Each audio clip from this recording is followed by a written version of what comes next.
Halo, selamat datang di Warta Katolik. Mari kita mengenal Gereja Ortodok Yang diambil dari buku Ensiklopedi Gereja karangan Adolf Heiken. Gereja Ortodok adalah semacam federasi gereja-gereja otokefal atau yang mempunyai kepala sendiri di negara-negara Eropa Timur, khususnya Rusia dan negara-negara di pesisir Timur Tengah. Pada masa pertengahan Kristologi abad keempat dan kelima, gereja-gereja ini tetap berpegang pada iman yang benar.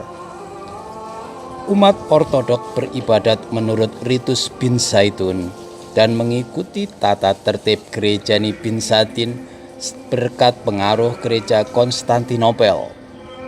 Sejak tahun 1054, gereja ini tidak mengakui lagi kepemimpinan uskup Roma atau paus atas gereja seluruhnya.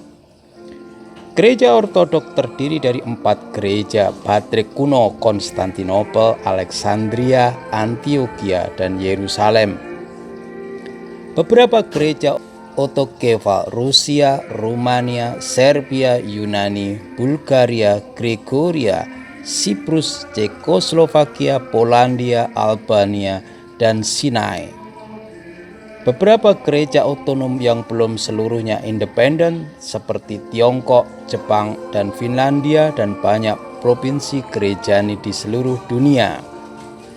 Sebagian besar umat Kristen ini, kurang lebih 150 juta, terpaksa puluhan tahun lamanya hidup di bawah tekanan dan seringkali dianiaya oleh rezim komunis ateis. Sebab-sebab perpecahan gereja pada abad ke-11 sangat kompleks, antara lain teologi di bagian timur lebih spekulatif, kristologinya cenderung bersifat mistik, ibadat menekankan pada ritus dan doa dalam bahasa setempat. Gereja-gereja partikular di bagian timur erat hubungannya dengan kekuasaan duniawi, yaitu kaisar atau Shar, sehingga cenderung menjadi gereja-gereja nasional atau simfonia antara gereja dan pemerintahan dijaga dan dijamin selalu. Sebab utama perpecahan bercorak politis. Perkembangan ini dimulai dengan meningkatkan kedudukan uskup Binzaitun setelah kota ini menjadi kota kekaisaran Romawi tahun 326. Para kaisar menggunakan uskup ibu kota sebagai alat untuk memanfaatkan gereja demi politik kekaisaran. Akhirnya uskup Konstantinopel menjadi yang paling tinggi kedudukannya di bagian timur, walaupun masih mengakui bahwa paus di Roma bertanggung jawab atas seluruh gereja.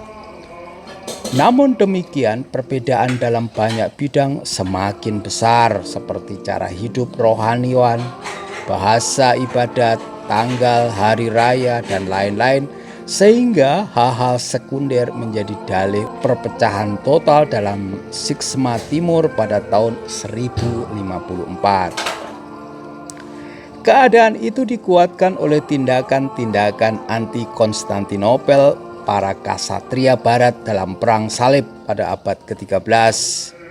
Gereja Ortodok terbagi atas beberapa gereja nasional dengan pimpinan sendiri-sendiri akibat organisasi gerejani berdasarkan prinsip patrikal sinodal yang semula digunakan Patrik Konstantinopel untuk memisahkan diri dari Roma. Sekarang wewenang Patrik ini pun terbatas pada umat di Turki, beberapa umat Yunani, dan biara-biara di Gunung Athos, serta umat Ortodok di Amerika. Selain itu, wewenangnya tinggal kehormatan saja. Berabad-abad lamanya Patrik Konstantinopel diperlakukan dengan kejam oleh pemerintah Kesultanan Turki tahun 1453 sampai 1918.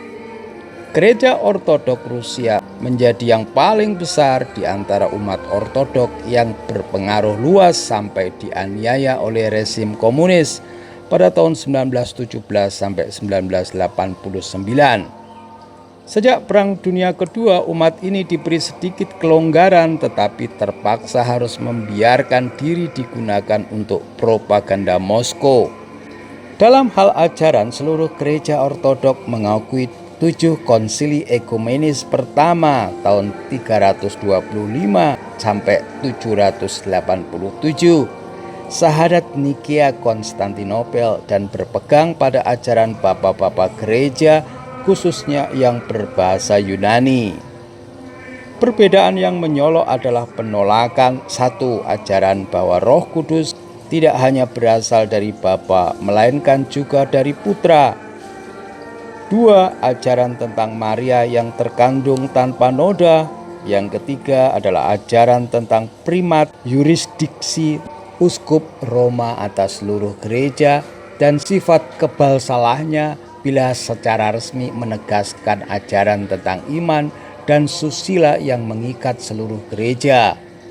4, tiada pimpinan gereja universal baik dalam hal ajaran maupun dalam hal tata tertib gerejani. Di samping ajaran ortodok ditonjolkan sebagai ciri khas pengaruh besar para rahib sebagai tokoh-tokoh teologi, liturgi Binsatin, hubungan erat dengan Kekaisaran Konstantinopel. Kini kurang lebih 120 juta orang membentuk umat ortodok. Tentang hubungan antara gereja ortodok dengan gereja Katolik, dekret tentang ekumenis Konsili Vatikan II mengajarkan secara tidak langsung, karena lebih bicara tentang ritus-ritus timur yang dalam ibadat dan organisasi kegerejaan tidak berbeda dengan gereja ortodok. Demikianlah sekilas pemahaman kita tentang gereja ortodok. Semoga bisa bermanfaat.